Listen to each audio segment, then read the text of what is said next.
اعوذ باللہ من الشیطان الرجیم بسم اللہ الرحمن الرحیم۔ پھر اس کے بعد ایک سوال یہ کیا جا رہا ہے کہ کیا مرد اور عورت کے سجدے میں یا اس کی کیفیت میں کوئی فرق ہے؟ فقہائے کرام اپنی جگہ پر اپنی تعلیلات بتاتے ہیں کہ عورت چونکہ اس کے لیے چھپ کر ہر عمل کرنا، خاص کر جب مردوں کے سامنے ہو تو اس کو جتنا چھپا رہنا ہے وہ بہتر ہے، تو اس لیے فقہائے کرام یہ کہتے ہیں کہ عورت اپنا جب سجدہ کرے گی تو وہ بالکل چپک کر اپنے جسم سے اپنے جیسے اپنے رانوں پر اپنا سینہ رکھ لے گی اور وہ جو ہے بالکل چپک کر سجدہ کرے گی، ایسے فقہا کی اپنی تعلیل ہے۔ لیکن اللہ کے نبی صلی اللہ علیہ وسلم کی کسی حدیث کے اندر مرد اور عورت کی نماز کی کیفیت میں بجز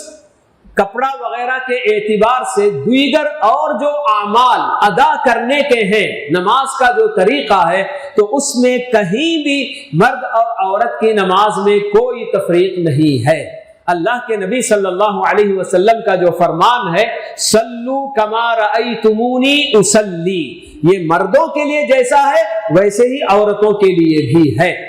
اسی لیے اللہ کے نبی صلی اللہ علیہ وسلم نے اگر واقعی عورت کے سجدے کی کیفیت میں مرد کے اس سے الگ ہوتا تو پھر ضرور آپ اپنی ازواج مطہرات کو بتاتے یا دیگر صحابیات کو بتاتے، یا آپ کی ازواج مطہرات ہمیں بتاتی کہ اللہ کے نبی صلی اللہ علیہ وسلم نے ہمیں اس طرح سے سجدہ کرنے کا حکم دیا ہے۔ تو اس لیے اس طرح کی یہ تعلیلات کہ عورت، ہاں ہم یہ کہہ سکتے ہیں کہ جہاں بالکل یعنی کہ ویسے تو اب ہمارے اپنے پاس مرد اور عورت کا اختلاط ہونا تو نہیں ہوتا ہے، الا ہے کہ بس حرم مکی مدینے میں بھی آپ کے پاس عورت اور مرد ایک طرف کھڑے ہو کر نماز تو نہیں پڑھتے ہیں، لیکن حرم مکی وغیرہ کے اندر وہاں بھی اہتمام یہ کیا جاتا ہے کہ عورتیں جہاں تک ہو سکے پیچھے رہیں اور مردوں سے الگ تھلگ رہیں۔ تو